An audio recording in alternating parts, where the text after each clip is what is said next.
cuando el parámetro de distancias A o D pueden ser negativos, dependiendo de cómo se asigne. Les mencionaba que algunos otros casos, o qué simplificaciones se pueden llegar a dar, hemos visto en este de aquí. Si recuerdan, aquí tenemos un eje de actuación prismático, el que poníamos en Z2, y uno rotacional en Z3. Les mencionaba que ese sí se podría abreviar en una sola tabla, en una sola fila pues, de los parámetros de Navier-Hartenberg, ¿sí?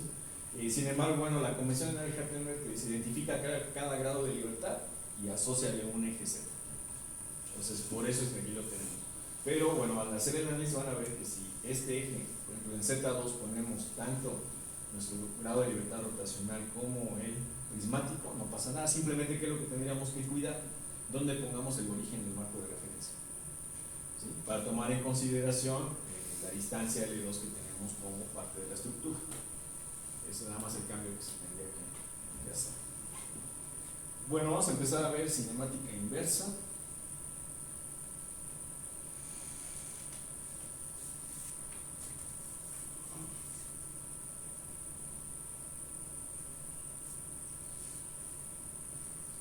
El otro día vi que con el tubo ya están empezando a usar matrices de rotación.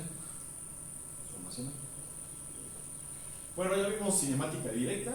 La idea es, a partir de las variables articulares o grados de libertad del manipulador, determinar cuáles son el vector de posición y la representación de orientación que tengamos entre marcos de referencia de interés. Vimos que lo podemos hacer con marcos de referencia asignados de manera libre, eso sin problema. O bien, pues podemos usar la convención de Navier-Hartenberg para de alguna manera simplificarnos en el análisis y pues poder usar alguna de las herramientas que tenemos computacionalmente, ¿no? Las matrices de rotación en el toolbox o alguna.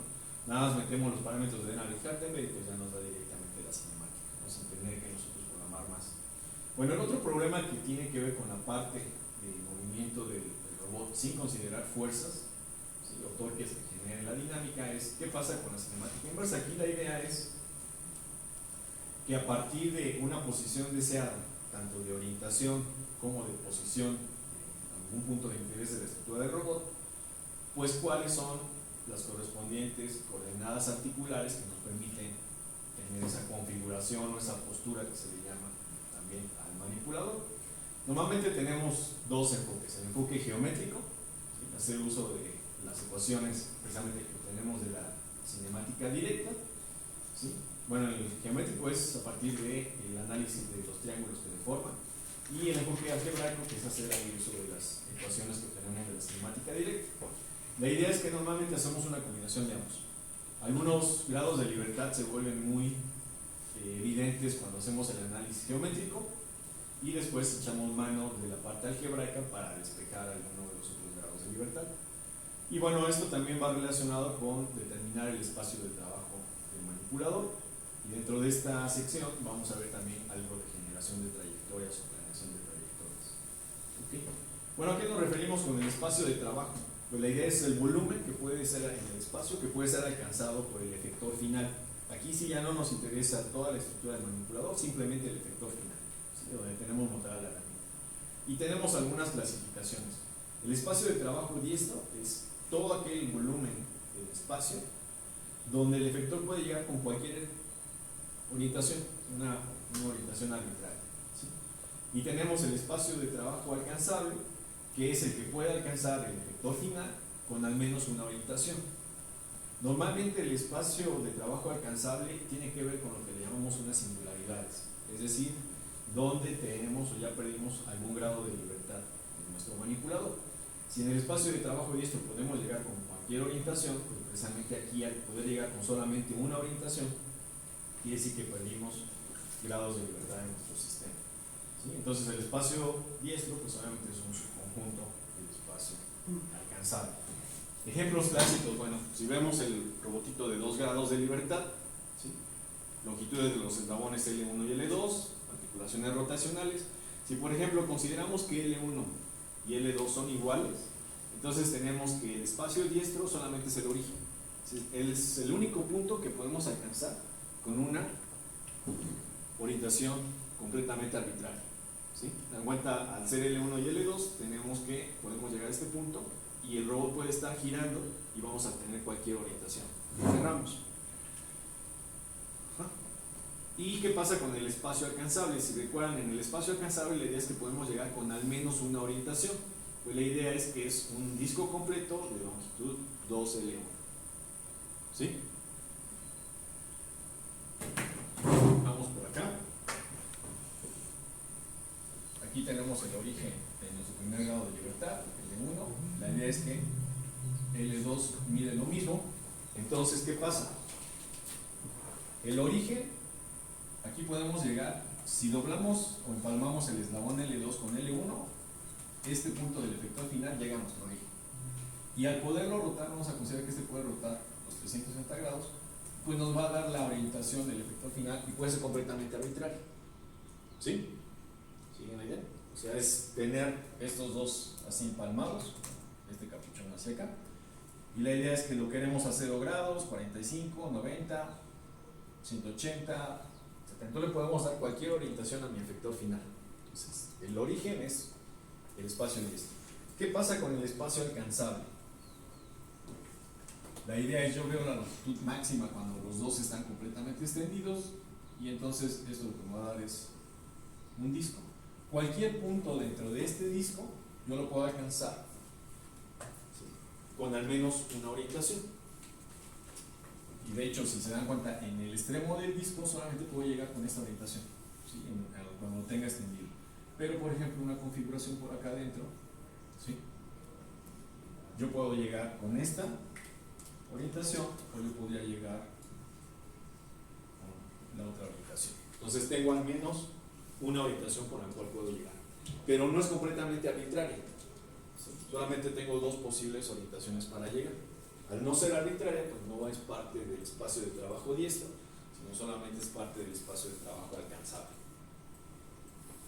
Si L1 es diferente de L2, resulta que ya no tenemos ninguna posición que pertenezca al espacio diestro. ¿Qué es lo que vamos a tener? Pues si las dos longitudes son diferentes, lo que vamos a hacer es que se nos va a reducir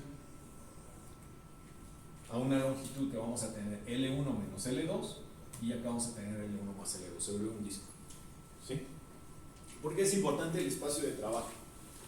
La idea es que al ser o identificar todos los puntos, de hecho, que son alcanzables por el efector final, entonces nos define los puntos que sí pueden ser resueltos en la cinemática inversa. Si nosotros tenemos un punto donde queremos llegar fuera del espacio de trabajo, pues quiere decir que no va a existir solución al problema.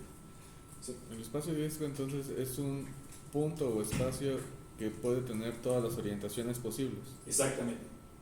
¿Sí? O sea, es un conjunto donde tú puedes llegar a esas posiciones con cualquier orientación. En este caso en particular, simplemente es el origen. ¿Sí?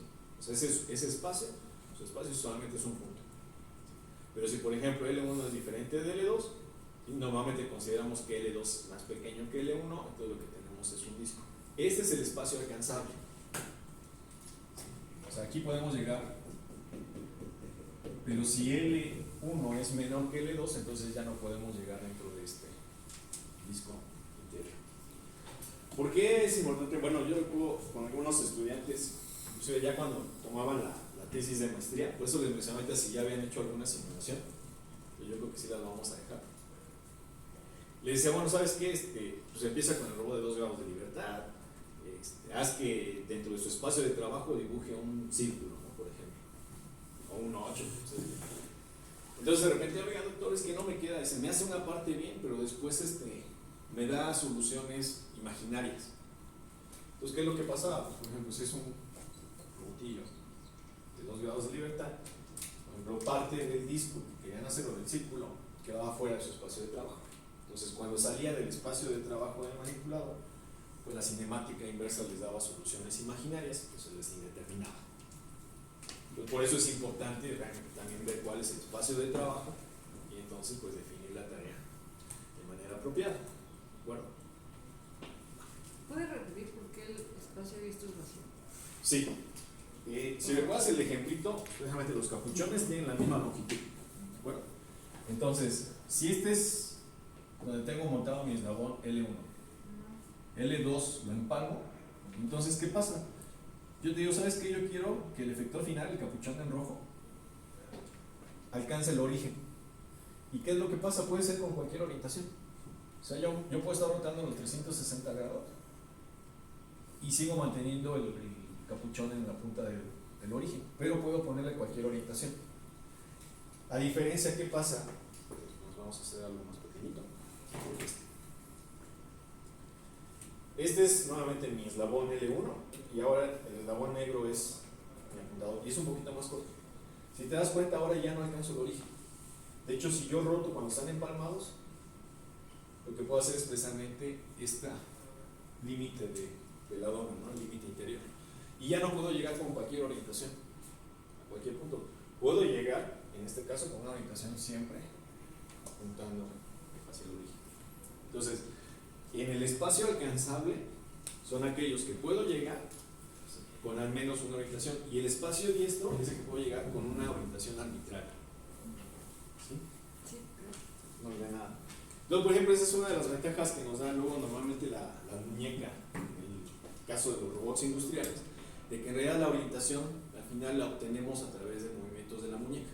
Los ejes mayores o los eslabones grandes nos llevan a la posición y ya con la muñeca le damos la orientación.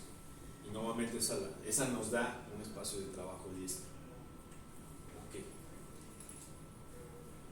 Por ejemplo, si tenemos el caso de un robot de 3 grados de libertad, θ1, θ2, θ3, con las longitudes, vamos a usar las notaciones que tenemos aquí. Entonces la idea es, a partir de la ¿cómo obtenemos el espacio de trabajo?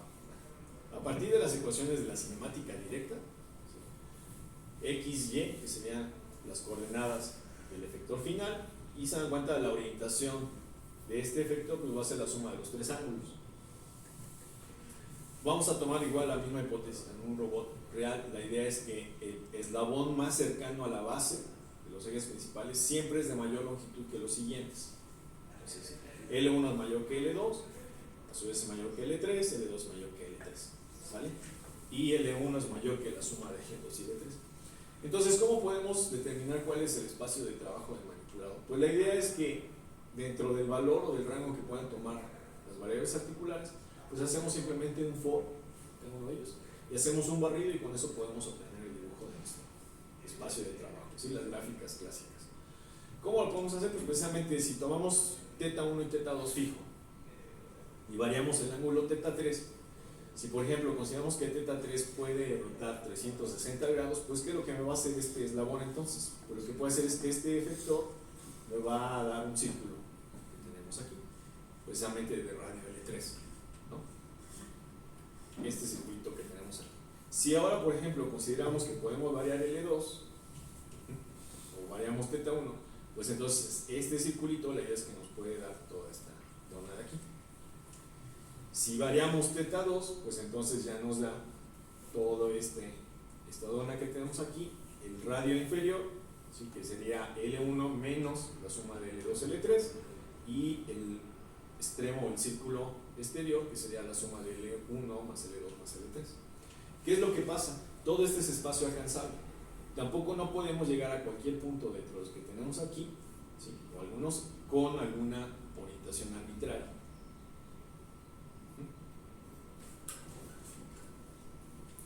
¿Cuáles son las reglas normalmente cuando uno dimensiona o uno obtiene el espacio de trabajo? Bueno, pues obviamente si tenemos menos de 6 grados de libertad no vamos a poder llegar a cualquier punto en el espacio de 3 dimensiones, ¿sí? Con cualquier orientación vamos a estar limitados. Por ejemplo, aquí tenemos 3 grados de libertad pero es plana, pues entonces nuestro espacio de trabajo va a ser de dimensión 2. Y aquí viene algo importante. Si nosotros simplemente consideramos la posición del efector final X y Y, ¿sí? Se dan cuenta, tengo entonces 2 variables o 2 grados de libertad cartesianos que yo quiero satisfacer. ¿Y cuántos grados de libertad tenemos en nuestro articulador? Articulares.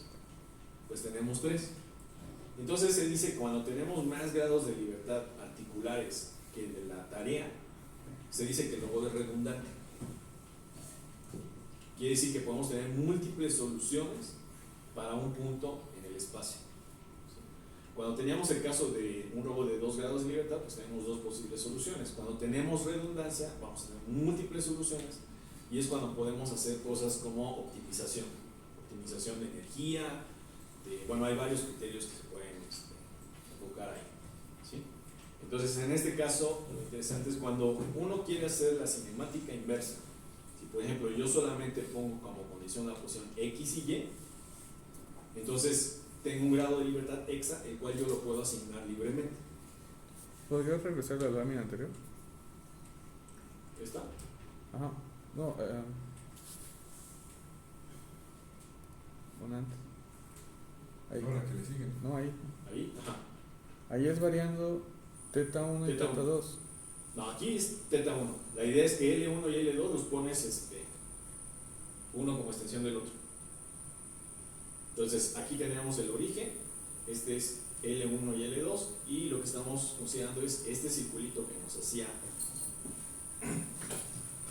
Bueno, no son del mismo tamaño, pero imaginemos que son más cortitos. Este es mi origen y aquí tengo L1.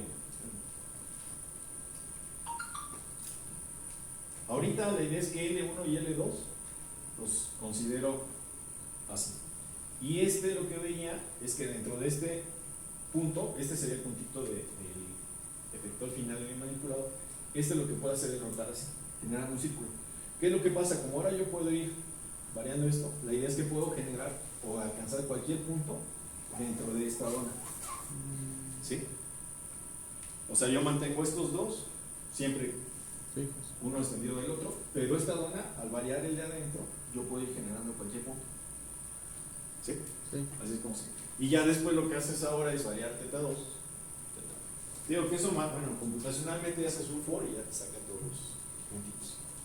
Eso es como hacerlo gráfico. Gracias. Bueno, no, nada. Entonces, lo que mencionaba, vamos a ver cuando resolvemos la cinemática inversa. Y si solamente les doy un punto en el espacio X y Y, pues vamos a tener múltiples soluciones. En realidad el problema se vuelve más simple cuando consideramos que queremos una tarea que implica los 3 grados de libertad, en este caso, o las variables articulares completas. Entonces la idea no nada más es tener X y Y, sino además cuál es la orientación del efector final que queremos. Cuando ya le damos un valor deseado en la orientación, entonces ya nuestro sistema se vuelve cuadrado y entonces ya podemos resolver de manera más fácil sin tener que asignar variables libres. Okay. ¿Sale? Ok, entonces les mencionaba, pues ¿qué es lo que hacemos? Calculamos la cinemática directa y entonces variamos o cambiamos las variables articulares. Inclusive cuando nosotros hacemos este análisis de Pan, siempre pensamos, bueno, este eslabón puede rotar 360 grados. En un robot real no se puede. ¿Por qué? Por la estructura mecánica, los elementos de transmisión. Entonces normalmente lo que dicen, ¿sabes qué? Esta variable puede rotar desde menos 120 hasta 120, ¿no? Entonces ya tenemos igual, ¿no? Con estas aquí tenemos un rango en el cual podemos variar, por eso es que al ir variando los valores vamos a obtener en realidad el espacio de trabajo. En los robots estos clásicos, pues la idea es que tenemos aquí como un pastel sin un corte, ¿no? que tenemos ahí. Ok, bueno. Entonces les mencionamos de la cinemática directa, ¿qué obtenemos? Pues nuestra consabida matriz de transformación homogénea entre nuestro efector final y la base. Entonces, ¿en qué nos vamos a enfocar? Pues para el caso anterior era muy sencillo. Estas son las variables de posición X y Y, su vector del efector final, del origen del efector final, y la parte de la orientación. Entonces, se dan cuenta, aquí es muy sencillo cuando tenemos en el plano, porque el ángulo, que es el argumento de nuestras funciones trigonométricas, es precisamente la orientación que tiene nuestro efector final. ¿Sale? Bueno, ¿qué pasa cuando tenemos un subespacio de menor a dimensión 6? Es decir, cuando no tenemos 6 grados de libertad a menos, pues la idea es que entonces muchas veces la tarea que queremos obtener no la podemos completar, y entonces lo que hacemos es obtener una subtarea que sí sea alcanzable por el efector final. Lo que platicamos, bueno, no puedo hacer todo este círculo, pero me voy a quedar con algo que también hacen, y sobre todo los robots industriales es interesante, es lo siguiente. Si por ejemplo, ahorita vamos a ver dentro del espacio de trabajo, ¿sí? sobre todo en el caso del robot de 3 grados de libertad, me quedó el borrador.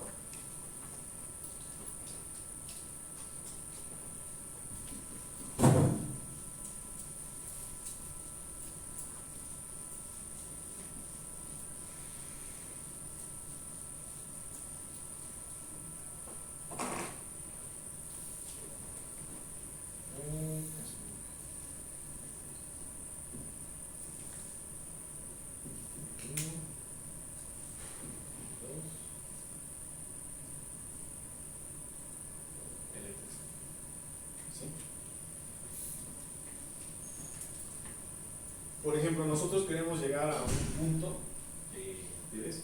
Si por ejemplo quisiéramos llegar a este punto, ¿sí? Por ejemplo que tenemos múltiples configuraciones. Por ejemplo, una de las maneras más sencillas es irlo viendo como de 2 grados de libertad para ver algunas de las funciones. Si yo llego con mi eslabón L1 aquí, ¿sí? Y ahora el eslabón L2, tomando en cuenta la extensión, yo lo dibujo ahora por arriba, el mismo ángulo.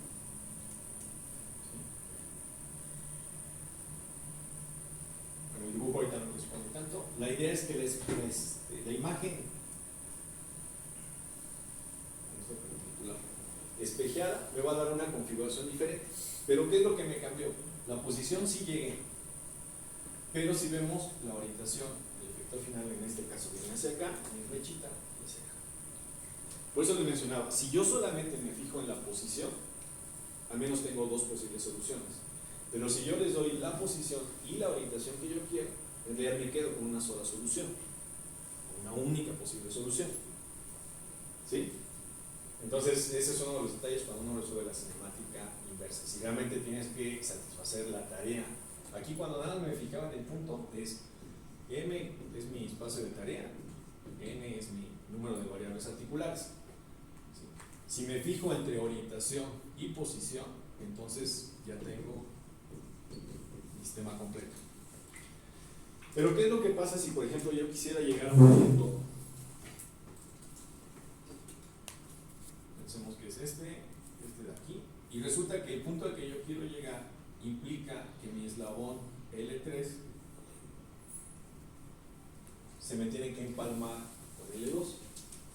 Si yo forzo esta solución, aquí lo que se dice es normalmente cuando 2 eslabones están a 180 grados o bien 0 grados, se dice que se perdió un grado de libertad. ¿Por qué? Porque si yo quiero mantener este punto, la idea es que el tercer grado de libertad ya no lo voy a mover, siempre se va a quedar fijo ahí. Esto se conoce como una singularidad. Normalmente al pasar por una singularidad, lo que pasa con nuestra matriz jacobiana es que pierde rango. ¿Sí? Y eso en los robots, sobre todo en los industriales, ¿sí? Puede llegar a causar una indeterminación, una indefinición a nivel de velocidades. ¿Qué es lo que hace? Esa es la idea del espacio de trabajo. Aunque este punto sí está dentro del espacio alcanzable, implica una singularidad interna. Entonces los robots lo que tienen, y lo van a ver ahora que vayan a hacer alguna práctica, si este es tu punto de interés, hay un parámetro que se le llama, bueno, el argumento es fino, o tú le puedes dar dentro de sus parámetros como un valor de precisión, y lo que te define es una envolvente alrededor del punto deseado. Entonces en el comando del robot, ya sea moviendo articulaciones SMOVJ o moviendo variables articulares, la idea es que en el momento en el que el efector final entra dentro de esta región, considera el comando que ya completó la tarea y ya se pasa a ejecutar el siguiente comando del programa. Si tú le pones fino, lo que va a tratar de hacer es llegar hasta este punto. Y entonces ahí es donde, si el punto es la singularidad, pues te causa un problema de indefinición, y dependiendo ahí del fabricante, algunos lo que hacen es llevarte a un valor de seguridad, donde el robot no cause problemas, ¿sí? O tratar de cruzarlo muy rápidamente. Ese es uno de los problemas en el espacio de tarea. ¿Cruzarlo del efector final? Sí. ¿O la articulación? El efector final.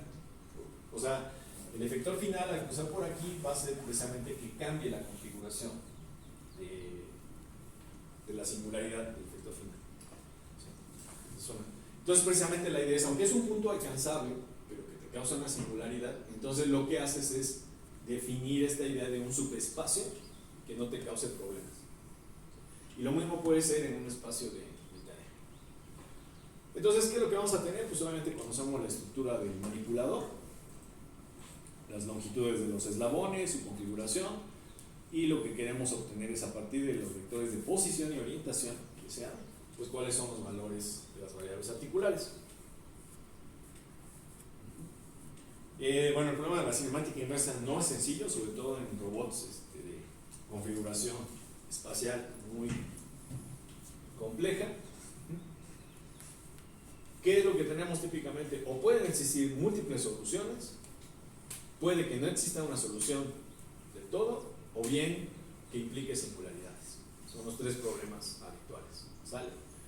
¿Por qué también es difícil de obtener? Pues obviamente porque o tenemos múltiples soluciones, no tenemos ninguna, y la cantidad de ecuaciones trascendentales o de tipo senoidales y cosenoidales que tenemos que resolver. ¿De acuerdo?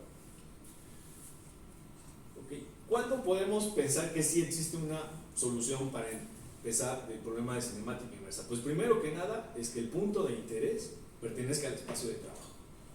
Si el punto de interés está fuera del espacio de trabajo, ya ¿para qué le movemos? No tenemos solución posible del sistema. ¿Sale?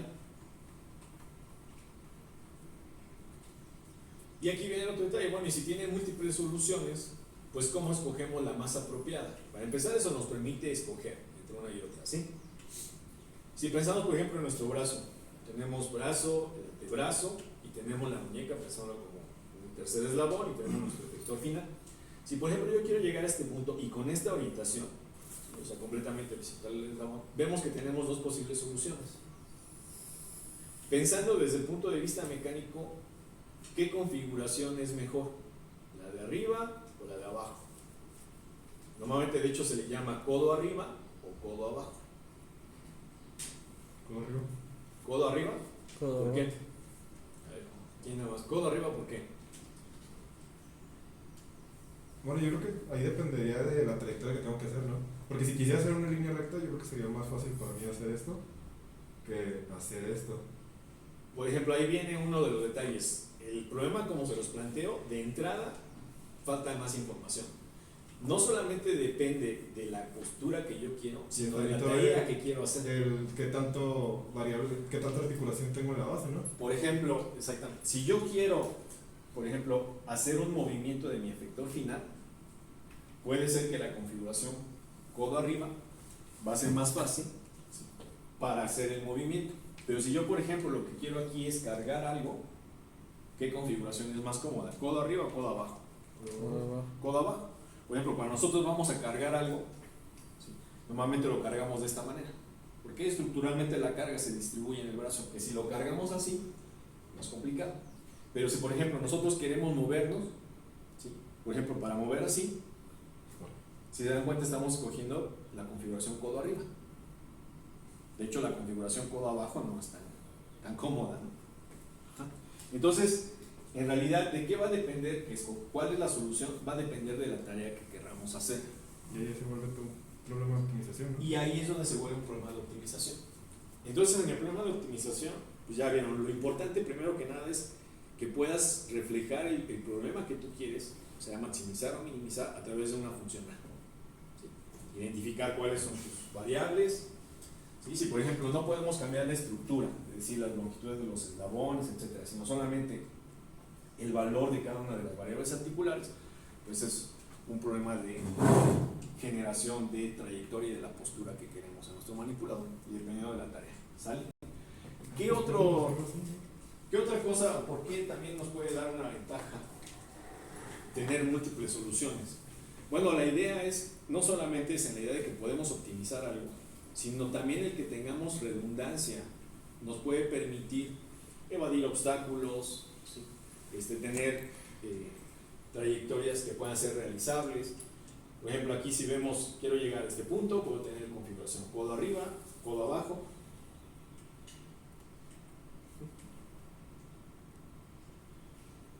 Okay. Bueno, esto es cuando la matriz de jacobiana pierde rango. Por eso es que no hablamos normalmente de la inversa, porque no necesariamente es cuadrada. Cuando n y m son iguales, pues sí, nuestra matriz jacobiana es cuadrada. Podemos hablar del determinante. Pero en general podemos tener que son diferentes. Obviamente, siempre vamos a tener que que n tiene que ser mayor o igual que m. M se recuerdan es espacio de tarea o cartesiano y este es el espacio articular, ¿sí? J.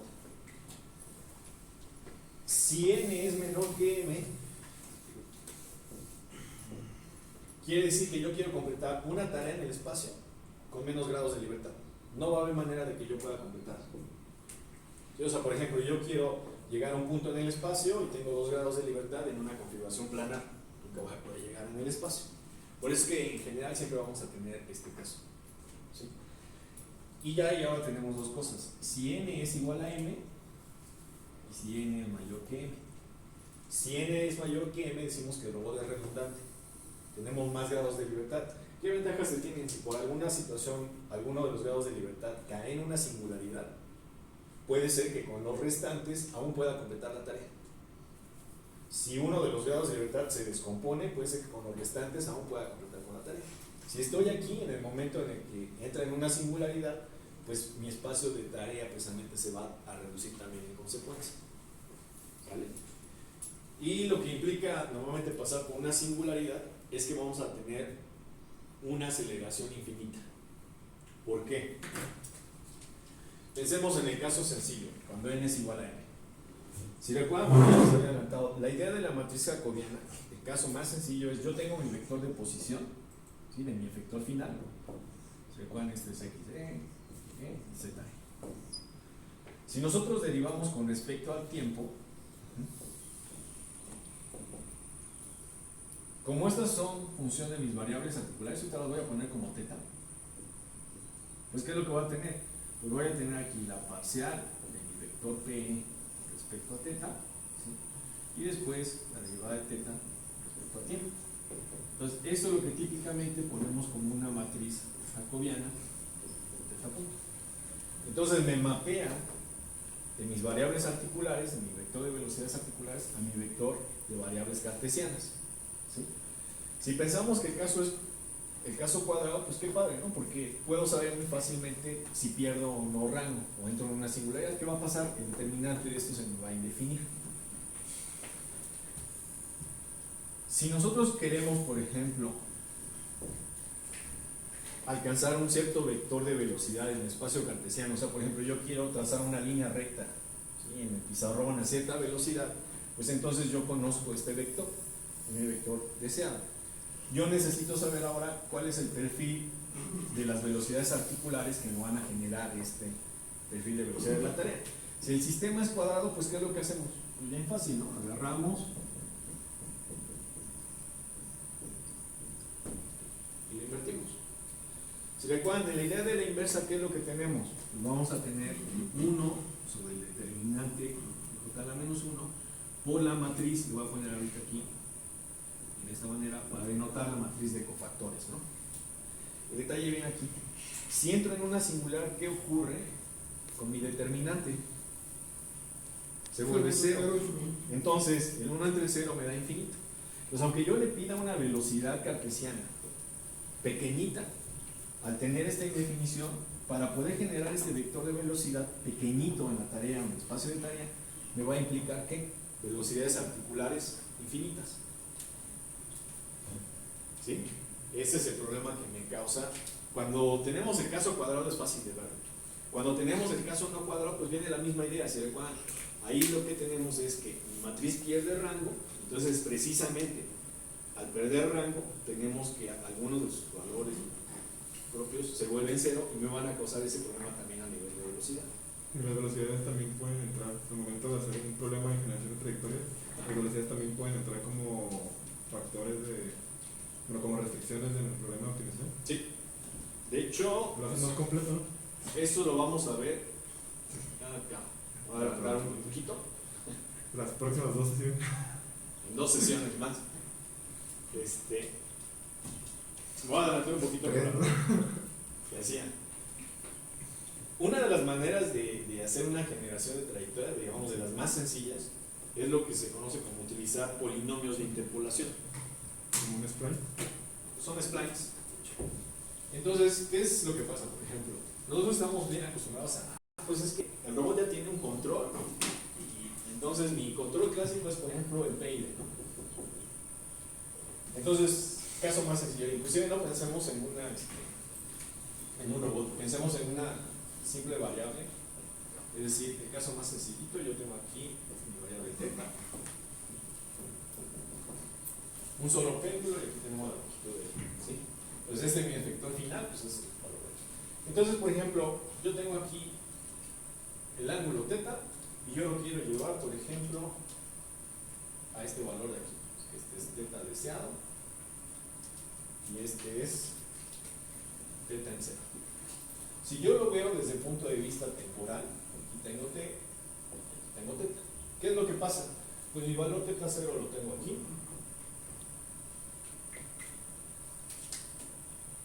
Y teta d lo tengo aquí.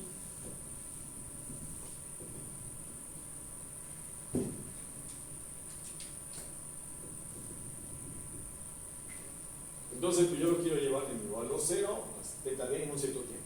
Normalmente, ¿qué es lo que pensamos? Ah, pues, también padre, ¿no? O sea, yo agarro y defino mi error, teta deseado menos teta, y agarro y lo meto en un control PID, donde aquí tengo el par del motor, y digo, ah, pues entonces tau es igual a kp por e, kp por el punto, ¿sí? Y ya me lo va a llevar. Tan solo en este dibujo de aquí, si yo le meto un control PID, yo puedo saber de entrada, nada más con la pura ecuación del PID, si el robot se va a venir por aquí o se va a venir por acá.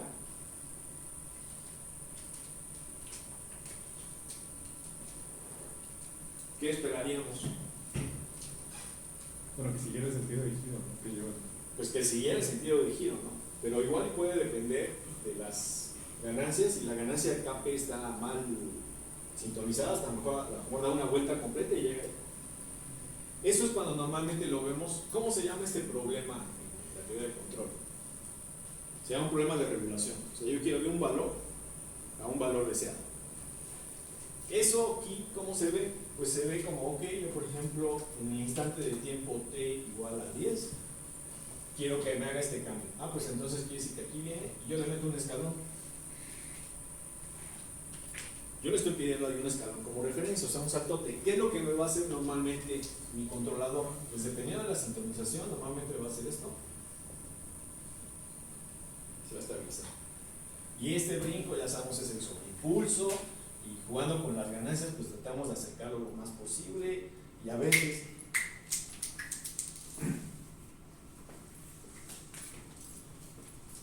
lo que por ejemplo llegamos a tener es algo más cerquita por aquí y lo más bajito posible y llega por acá. Y es lo que vamos a poder hacer con el controlador. No podemos generar un escalón. Bueno, esto es a nivel teta, pero ¿qué pasa, por ejemplo, si ahora pues pensamos a nivel de velocidad? Si pensamos que estaba en el reposo, queremos que llegue al reposo, pues entonces va a tener un 0. Pero fíjense, pues de aquí hasta los 10 segundos, mi velocidad vale 0. Pero ¿qué pasa en este momento? ¿Cuál es la derivada aquí del escalón? Una delta de día. Y rápidamente otra vez queremos que regrese a 0. Entonces le estamos dando un pico, o al menos estamos deseando un pico tremendo en la parte del robot. Esto no nos lo va a poder hacer ningún motor. Por eso es que pues, lo que nos va a hacer es aumentar un brincote y luego va a tratar de disminuir rápidamente. Entonces, en lugar de hacer un problema de regulación como este, pues ¿cómo podemos forzar? Por ejemplo, ¿por qué es importante? De hecho, venía en la parte de la cinemática. ¿Qué tal si, aunque este es el arco más pequeño, resulta que por aquí tenemos un objeto con el que pudiera colisionar? Entonces a mí me interesaría forzar esta de acá, ¿no? En lugar de darle un escalón, lo que hacemos es que teta deseado lo damos como una función del tiempo, una ecuación paramétrica. Una de las maneras más sencillas es darlo como un polinomio. Por ejemplo, un polinomio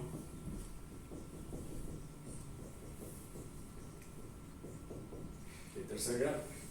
Entonces, dependiendo del orden del polinomio, puedo forzar velocidades, ¿sí?, posiciones. Si es de quinto grado, puedo poner inclusive una restricción a nivel de aceleraciones. Si yo derivo con respecto al tiempo, Entonces también ya puedo ver la curva que tengo a nivel de velocidad. Ya puedo ver si satisface la velocidad que me pueden generar los motores, etc. Entonces ya puedo empezar a optimizar, por ejemplo, estos coeficientes. Si es solamente generación de trayectoria. ¿Sí? Entonces, en lugar de verlo como un problema de regulación, lo cambiamos a un problema de seguimiento de trayectoria. Por ejemplo, dentro de los experimentos que hacía su compañero de sujetar el balón, así lo que ustedes hicieron con la mano, la idea es que tenemos los dos robots. Entonces, imagínate si uno de ellos le pedimos que haga un escalón y el otro va a sentir el empuje, pues se va a mover muy rápido hacia atrás. Entonces, la idea es que en lugar de darle un cambio de escalón de fuerza deseada, lo haces con una función exponencial o con un polinomio para que vaya creciendo suave y lo pueda realizar. Entonces, esa es la parte de que se puede hacer, al menos en la parte de generación de trayectorias. Y bueno, por ahí ya lo pueden ir buscando. Existen las famosas curvas de Bézier. Sí, para que más que nada haga el movimiento de forma suave, no brusco. Así es. Y para eso usamos mucho. Ok.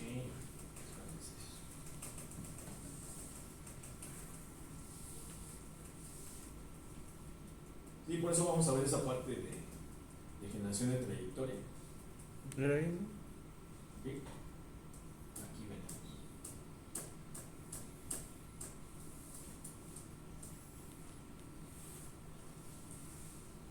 Entonces, bueno, el problema, ya cuando vemos la parte de la cinemática, que es, pues yo en realidad lo que tengo es típicamente en qué espacio es más viable interpretar la trayectoria, o sea, en el espacio de tarea o en el espacio articular. Si yo, por ejemplo, vemos los robots y yo quiero llevar el punto de su posición original a que toque la esquina de esta mesa, pues yo lo estoy viendo de una tarea cartesiana. Yo no sé qué valores va a tener cada uno de los ángulos, ¿no? Yo lo que quiero es el efector final llegando a este vector de coordenadas. Entonces, lo que hemos venido viendo, ¿qué hacemos? Pues en realidad yo tengo mi espacio de la tarea. Aquí normalmente tengo mi tarea deseada, ¿sí? Y lo que tengo que hacer es transformarla al espacio articular, porque es donde voy a tener el control de los motores. Entonces, ¿cómo lo hacemos? Pues del espacio de tarea, con la cinemática inversa, obtenemos las variables del espacio articular. Y estas variables son las que entran en el control para, pues, generar precisamente las trayectorias en el espacio de los actuadores. ¿Sí? Entonces aquí lo que tenemos es precisamente la parte de la cinemática inversa, y acá lo que tenemos es la parte del control de la dinámica.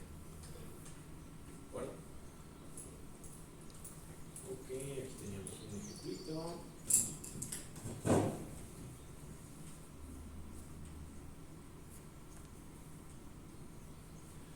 Bueno, normalmente hablamos de dos tipos de soluciones, lo que le llamamos de forma cerrada, que quiere decir que tenemos una ecuación, la podemos programar para tener nuestras variables en el espacio articular, y la otra que son soluciones numéricas. Esta sobre todo cuando la arquitectura del robot es muy compleja, pues entonces no tenemos una solución de forma cerrada, entonces lo que tenemos que hacer es recurrir a una solución numérica, ¿sí? Normalmente son métodos iterativos. ¿Okay? Como normalmente nos interesan las formas de solución cerrada, pues sí recurrimos al método algebraico y al geométrico y los combinamos. ¿Cuándo es fácil empezar a hacer un análisis? Bueno, pues cuando todas las articulaciones, sean rotacionales o climáticas, tienen ejes paralelos, pues el análisis de la cinemática inversa se vuelve relativamente sencillo, ¿sí? Cuando están en serie precisamente. Y bueno, la solución analítica pues también se simplifica cuando tenemos intersecciones entre los ángulos que precisamente son o 0 o más o menos 90 grados. De hecho, del ejemplo de la tarea se dan cuenta, ese ángulo de 45 grados mete un montón de ruido, ¿no? Como que no ve uno visualmente cómo deben de estar los marcos de referencia. Pero cuando los tenemos perpendiculares o ortogonales entre sí, pues se vuelve mucho más sencillo de analizar el sistema. ¿Sale? Ok. Bueno, ahorita nada más es para bosquejar lo que vamos a ver. ¿Cuáles son, sobre todo la parte geométrica que vamos a hacer uso? La ley de los senos, ¿sí? Y la ley de los cosenos. Normalmente lo que hacemos es precisamente analizar los triángulos que se forman entre ellos, ¿sí? Entonces ya saben, si tenemos la ley de los senos, la idea es que el seno del ángulo dividido entre la longitud, ¿sí?, de el extremo opuesto en el triángulo tiene que ser igual para todos ellos, y la parte de la ley de los cosenos, que es el ángulo, ¿sí?, que se forma entre dos de las líneas que tenemos entre A y B, pues precisamente tenemos que la longitud del extremo opuesto C cuadrado es igual a la suma de A cuadrado más B cuadrado menos 2 veces AB coseno de C. Son las reglas básicas. ¿Cuáles son los detalles que vamos a tener que ir viendo?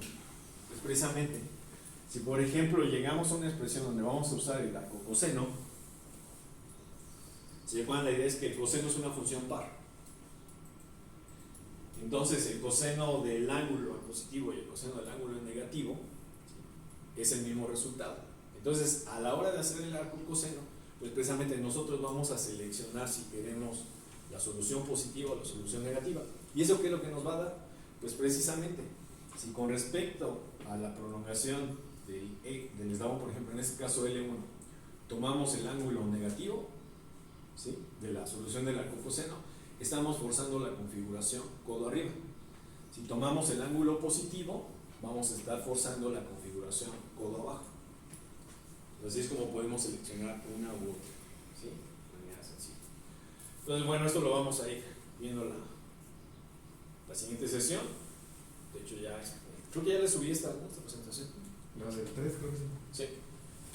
Si quieren irla revisando. Y lo que vamos a ver es que pues combinamos entre la parte geométrica y la parte algebraica, pues para poder llegar a tener una solución de forma cerrada del sistema. Bueno, vamos a dejar de aquí. Gracias. Nos vemos el miércoles. Gracias.